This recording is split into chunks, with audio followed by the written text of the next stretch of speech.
Hi everyone, welcome back to Corporate Decoder, the place where we unravel the fine print of corporate America. And today we're diving deep into GE Vernova's second quarter report. And let me tell you, there are some fireworks in this one, especially when it comes to their cash flow and their big restructuring plans. GE Vernova is a powerhouse in the electric power industry, making everything from turbines that generate electricity to grid solutions that move it around. They're all about driving the energy transition, powering our world with cleaner energy sources. So let's jump right into the numbers. For the second quarter of 2025, GE Vernova brought in a total revenue of $9.1 billion. That's up from $8.2 billion in the same period last year, a solid 11% increase. But here's where things get a bit more complex. While revenues are up, their net income actually dropped significantly from $1.28 billion in the second quarter of 2025. That sounds scary, but a big chunk of last year's profit came from a $900 million pre-tax gain from selling some nuclear assets. So when you strip out that one-time gain, their core operations are actually looking stronger. Looking at their balance sheet, their total assets grew to $53.1 billion by June 30th, 2025, up from $51.5 billion at the end of 2024. This growth is largely due to an increase in inventories and a jump in goodwill, which often comes from acquisitions. On the other hand, their cash and cash equivalents decreased slightly to $7.9 billion from $8.2 billion at the start of the year. This isn't necessarily a bad thing, as it can mean they're investing in the business or returning cash to shareholders. Now let's talk cash flow. For the first 6 months of 2025, GE Vernova generated $1.5 billion from operating activities, a huge leap from just $535 million in the same period last year. This is a really positive sign, showing their core business is becoming a much bigger cash generator. A big driver was a $1.9 billion inflow from changes in working capital, mostly from getting more down payments on big contracts, especially in their power segment.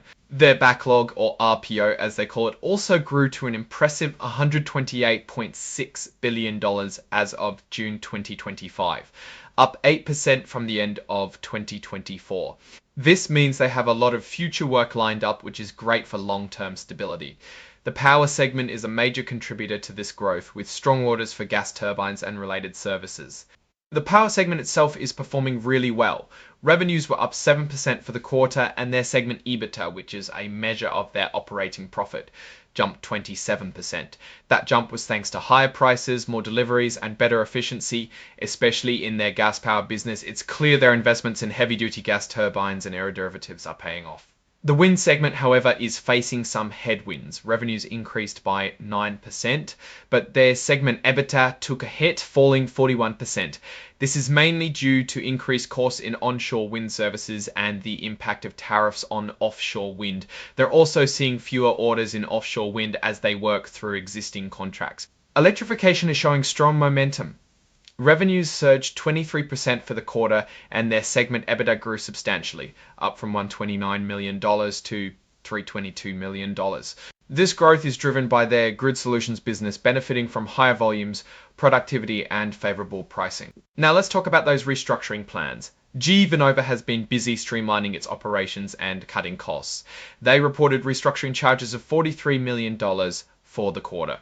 More significantly, they announced on July 21st, a new plan to accelerate enterprise transformation aimed at reducing administrative costs. They expect to spend between $250 and $275 million on this, with most of it being cash expenses for workforce reductions. The good news is they anticipate saving around $2,000 in 2026. It's a bold move to boost future profitability. When we look at their adjusted organic EBITDA, which strips out impacts like foreign currency changes and business dispositions, it tells a compelling story.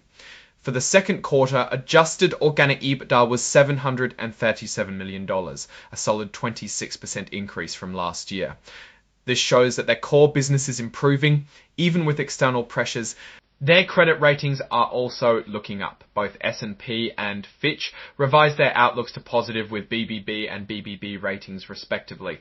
This is a good sign for their financial health and their ability to access capital. Now, looking at these results more broadly, GE Vernova seems to be navigating a complex market quite effectively. Their revenue growth across all segments is a strong indicator of demand for their products and services. The significant improvement in cash flow from operations is particularly encouraging, suggesting better management of working capital and growing profitability. However, the challenges in the wind segment with rising costs and tariff impacts are a concern that needs close monitoring. The company's commitment to restructuring and cost reduction, alongside the positive outlook from credit rating agencies, paints a picture of a company actively working to improve its efficiency and financial performance. Their strong backlog provides a good foundation for future growth, but they'll need to continue managing supply chain costs and market dynamics carefully. Overall, GE Vernova appears to be on a solid path towards greater profitability and operational strength despite some sector-specific headwinds.